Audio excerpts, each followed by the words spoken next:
Bonjour à tous. Donc François Poli, l'Office national de la chasse et de l'élevage.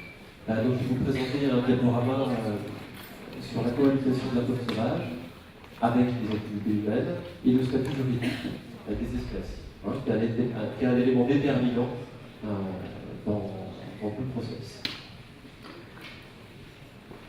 Donc en première partie, je vais vous présenter rapidement l'Office national de la chasse et de la faune sauvage. Donc il y a l'établissement public sous la double tutelle des ministres de l'Agriculture et du ministre de l'Écologie, qui a été créé en 1972, donc établissement qui a aujourd'hui 40 ans, qui représente environ 1700 personnes au service de la biodiversité. Les missions principales de notre établissement sont au nombre de 5. La première est la surveillance des territoires, la police de l'environnement et de la chasse. La seconde sont les études et recherches sur la faune sauvage et ses habitats.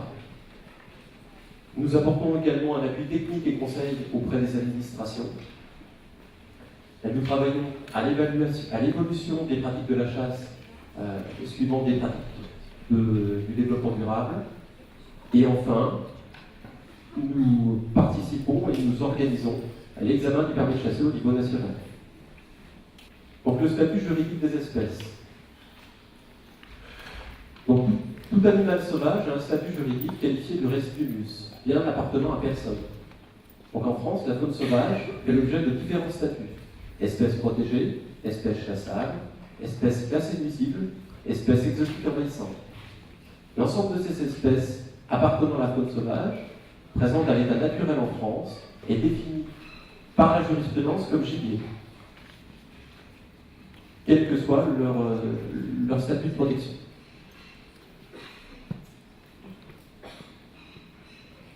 Donc le régime français des listes positives. Que les espèces soient protégées, exotiques envahissantes, susceptibles d'être classées nuisibles ou chassables, leur statut découle de l'inscription ou non sur des listes énumératives. Les espèces protégées sont définies par le Code de l'environnement, par l'article L411-1 et par plusieurs arrêtés ministériels. Les principaux sont celui du 23 avril 2007, sur la liste des mammifères protégés sur l'ensemble du territoire, ainsi que les modalités de leur protection. Et l'arrêté ministériel du 29 octobre 2009, fixant la liste des oiseaux protégés sur l'ensemble du territoire et les modalités de protection. On a d'autres arrêtés ministériels qui définissent les végétaux protégés et d'autres espèces. Donc, je vous ai repris particulièrement les mammifères et les oiseaux. Les espèces chassables, elles, sont définies par l'arrêté ministériel du 26 juin 1987 qui fixe la liste des espèces dont la chasse est autorisée. Les espèces non inscrites sur cette liste sont de fait non chassables. Nous avons également les espèces exotiques envahissantes, reprises par l'arrêté ministériel du 30 juillet 2010, interdisant sur le territoire métropolitain l'introduction dans le milieu naturel de certaines espèces d'animaux vertébrés. On pourra citer le cercica, le chien du riverain, le ragondin, rat musqué, radon laveur et bison d'Amérique. Enfin, nous avons les espèces classées nuisibles, qui sont définies par une nouvelle procédure qui date de 2012, d'un décret du 23 mars 2012, mais également de 3 arrêtés ministériels et d'une circulaire d'application. Ces arrêtés ministériels, le premier fixe la liste 1 des espèces et des modalités de destruction des animaux d'espèces classées nuisibles sur l'ensemble du territoire métropolitain par arrêté ministériel, donc du 1er juillet 2012 au 30 juin 2013. L'arrêté du 2 août 2012 fixe, lui, la liste complémentaire des espèces classées nuisibles. Cette liste est triennale. Elle est prise après consultation du Conseil départemental de la chasse et de la faune sauvage au niveau départemental. C'est donc un arrêté ministériel qui régit pour chaque département. Et enfin, l'arrêté du 3 avril 2012 fixe la liste 3 et les périodes et les modalités de destruction des animaux d'espèces susceptibles d'être classés nuisibles par arrêté préfectoral.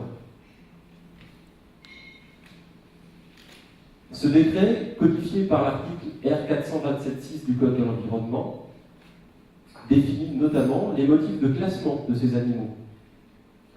Donc, elles peuvent être prises, ces espèces, sur la liste des espèces classées nuisibles, dans l'intérêt de la santé publique et de la santé et de la sécurité publique, pour assurer la protection de la faune et de la flore, pour prévenir les dommages importants aux activités agricoles, forestières et aquacoles, et enfin, pour prévenir les dommages importants à d'autres formes de propriété. Donc la première liste, donc arrêté ministériel national, qui s'applique à la totalité du territoire, concerne le chien du Lorrain, le raton laveur, le vison d'Amérique, le ragondin, le rat musqué et la bernache du Canada. La liste 2, définie par l'arrêté du 2 août 2012, qui est donc un arrêté ministériel pris par département, où les espèces pouvant être prises au niveau départemental le sont dans la liste suivante: belette, fouine, martre, putois, renard, corbeau-freux, corneille noire, pied-bavarde, jet des chênes et tourneau sansonnet. Donc ce classement s'effectue pour une période de 3 ans. Et enfin la liste 3, prise par rapport à l'arrêté ministériel du 3 avril 2012, est une liste départementale qui ne concerne les espèces pigeons ramiers, sangliers et lapins de Garenne.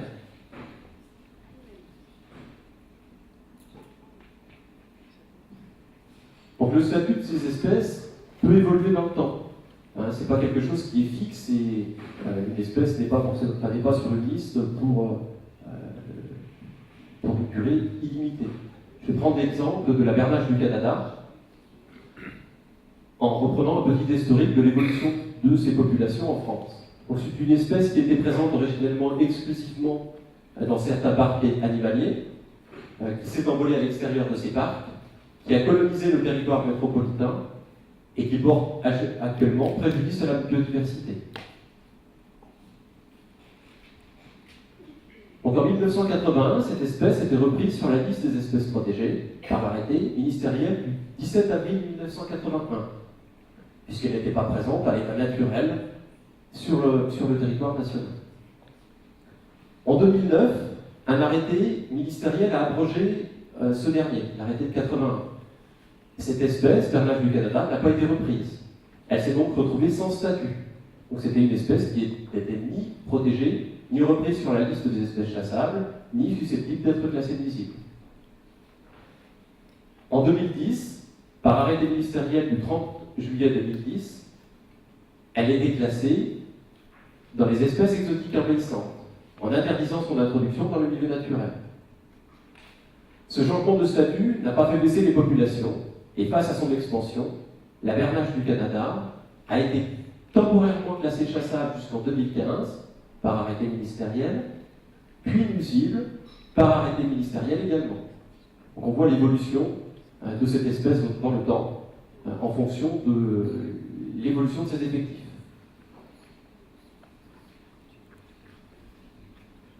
On a également bon nombre de cas particuliers où certaines espèces peuvent faire l'objet de plusieurs statuts, car elles sont présentes sur plusieurs listes. La pied-bavarde et le renard sont des espèces chassables, mais également susceptibles d'être classées nuisibles, présentes sur la liste des espèces chassables et sur les arrêtés ministériels définissant les espèces susceptibles d'être classées nuisibles. La fouine et la martre, elles, sont des espèces chassables, susceptibles d'être classées nuisibles, mais également partiellement protégées, puisqu'en plus de leur statut de gibier et de susceptibles d'être classées nuisibles, ces espèces sont reprises par l'arrêté ministériel du 23 avril 2007 sur la protection des mammifères, qui interdit le colportage, la vente, la mutualisation de ces espèces. Donc elles sont partiellement protégées. Et enfin, le grand cormoran, qui est une espèce protégée dont la destruction est possible par dérogation, définie par un arrêté ministériel qui déroge aux arrêtés de protection. C'est l'arrêté ministériel du 26 novembre 2010.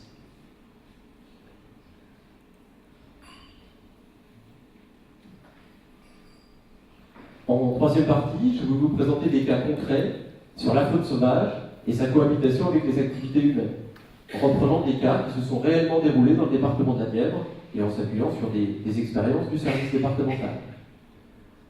En reprenant, statut par statut, les différentes espèces et en vous montrant les différentes possibilités qui s'ouvrent à l'homme pour les différentes interventions.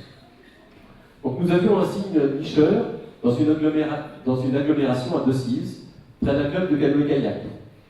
Ce signe avait développé un comportement agressif, puisqu'il attaquait les kayakistes, et des attaques assez sérieuses, des bateaux de compétition avaient été troués, de nombreux délestages avaient eu lieu, et même des personnes avaient dû être transportées à l'hôpital au vu des hématomes reçus par le site.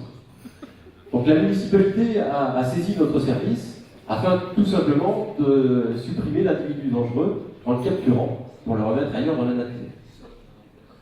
Donc nous avons apporté un appui technique à la municipalité pour leur indiquer d'une part le statut juridique de l'espèce, donc espèce protégée, dont la capture est soumise à autorisation après avis du CNPN, et également sur la biologie de l'espèce, en leur indiquant qu'en fait ce mâle avait un comportement territorial qui défendait sa couvée et que ce comportement allait sans doute passer dès lors que les jeunes allaient s'émanciper.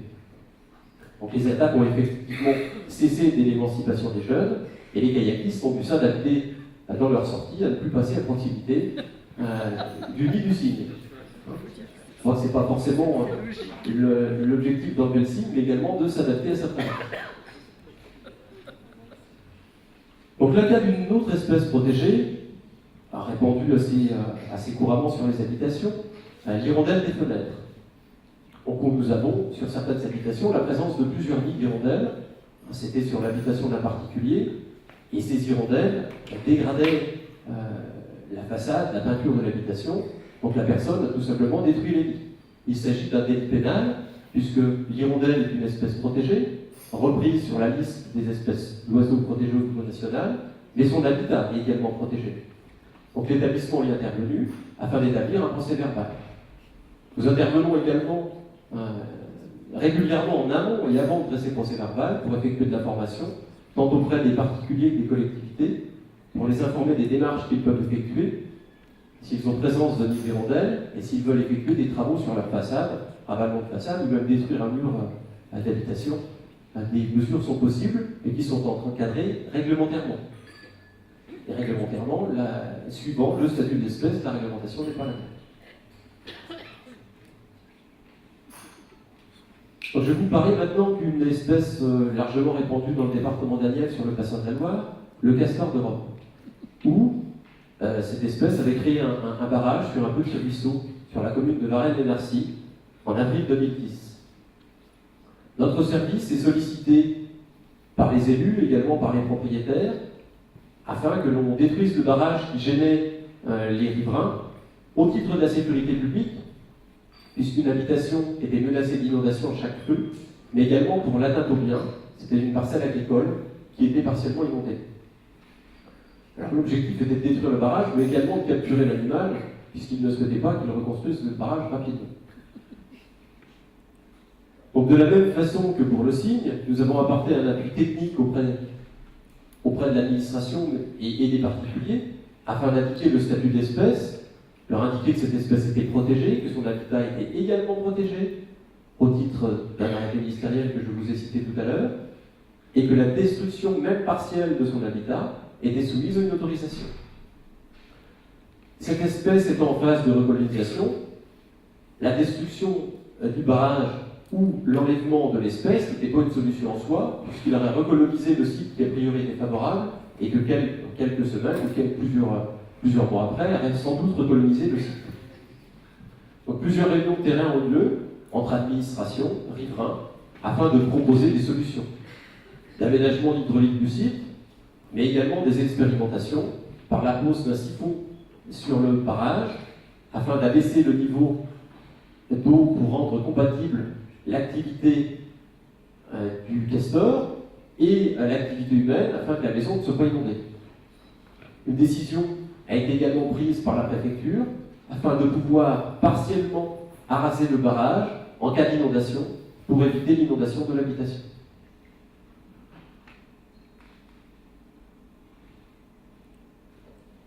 Toujours concernant les castors, qui peuvent être à l'origine d'abattage d'arbres, on avait sur la commune de Luce-les-Aix une coupe de peupliers dans une peupleraie avec des arbres qui tombaient sur une ligne haute tension régulièrement et qui privaient d'électricité un hameau d'une centaine d'habitants relativement régulièrement. Étant donné qu'on était sur une zone humide, ERDF avait des difficultés d'intervenir et les plaintes étaient nombreuses. Donc de la même façon, nous avons été contactés par les particuliers et par la municipalité. Nous avons apporté un appui technique à l'administration en leur indiquant qu'ils pouvaient prendre des mesures de protection sur les arbres en posant des manchons de protection afin d'éviter que ces derniers soient abattus, mais également en enterrant la ligne haute tension. Choix retenu par RTE qui a enterré cette ligne haute tension dans ce secteur afin qu'il n'y ait plus de coupure d'électricité pour le hameau. Toujours concernant les espèces protégées et leur cohabitation avec les activités humaines, je vous parlais d'un site présent en agglomération dans le département de la Nièvre, plus précisément à Nevers, où on a présence au cœur de l'agglomération d'un site de nidification de deux espèces animales protégées, qui sont la sterne Nerne et la sterne Pierre-Guérin. Ce site, en plein cœur de la ville, est également utilisé par une partie des habitants de Nevers, tant à titre privé que par la municipalité qui aménage cette zone en période estivale en une zone de bétéade, de zone de repos. Il y a création tous les ans d'activités pendant la période estivale. Donc la crainte de notre service était d'engendrer un dérangement important des colonies de sternes, mais également d'avoir une altération, une dégradation de l'habitat de cette espèce protégée. Donc nous sommes intervenus afin d'effectuer des surveillances, mais également de la répression sur le site, puisqu'il y a même des personnes qui sont allées jusqu'à capturer des oisillons. On est également intervenu en amont afin de sensibiliser les usagers de la nature sur le terrain et par voie de presse du fait que l'accès au site, repris par ailleurs dans un arrêté de protection de biotope, était interdit.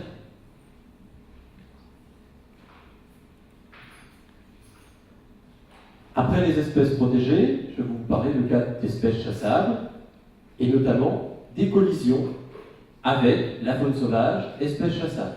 Le principe général est le suivant: les animaux tués lors d'une collision accidentelle avec un véhicule sont enlevés conformément aux dispositions législatives et réglementaires en matière d'équarrissage. Le conducteur du véhicule, à l'origine de l'accident, ne peut se voir remettre l'animal, l'automobile étant considéré comme un moyen de chasse prohibé. Et afin d'éviter des actes de braconnage, puisque dans certaines régions de plaine, c'est quelque chose qui est largement utilisé par des personnes afin de chasser, notamment de nuit. Donc le législateur, voyant se développer les populations de grand gibier et le nombre d'accidents et de collisions avec la faune sauvage, a légiféré par l'article L424-9 du Code de l'environnement et a prévu une exception. En cas de collision de grand gibier avec un véhicule automobile, l'automobiliste, à l'origine de la collision, pouvait se voir remettre l'animal sous réserve d'avoir contacté préalablement les services de police ou de gendarmerie territorialement compétents. Toute cession de ce gibier étant interdite afin d'éviter toute commercialisation, tout acte de braconnage. On voit encore une évolution des textes réglementaires liée à l'évolution des populations, cette fois-ci d'une espèce chassable.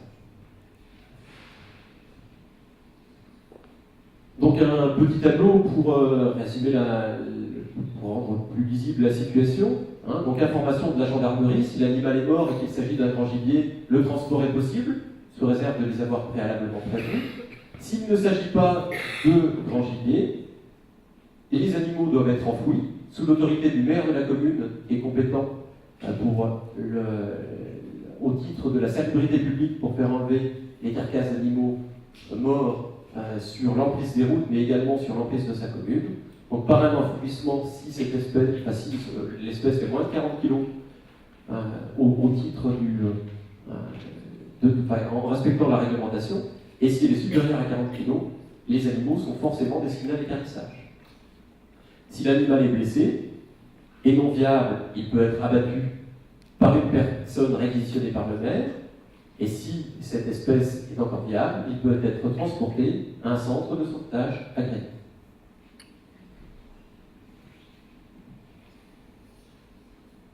Après les espèces protégées et chassables, le cas d'une espèce classée nuisible, la fouine, qui était à l'origine de dégâts sur l'isolation de combles dans un gîte rural dans le département, avec des dommages sur le système électrique de l'habitation, des problèmes d'isolation de la toiture et des risques de fuite.